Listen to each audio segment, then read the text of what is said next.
একটা মানুষ ছিল যার হাসির শব্দে আমার পুরো পৃথিবী গুঞ্জন তুলত, যাকে ছুঁয়ে থাকা মানে ছিল আকাশ ছোঁয়ার স্বপ্ন পুরো।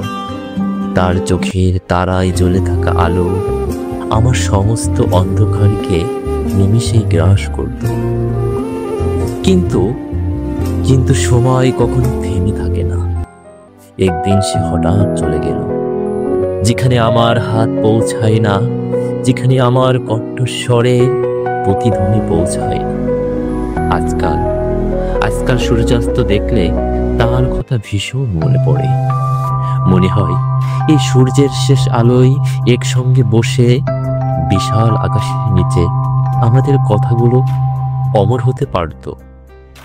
ঝড়ের রাতে বারবার মনে পড়ে তার হাত ধরে বৃষ্টির ভিতর দিয়ে দৌড়ে পালানোর অসমাপ্ত কল্পনা।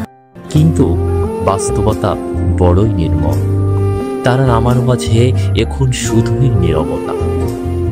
একটাই আকাশ আমাদের মাথার উপর, তবু আমরা যেন সম্পূর্ণ ভিন্ন দুই গ্রহের বাসিন্দা।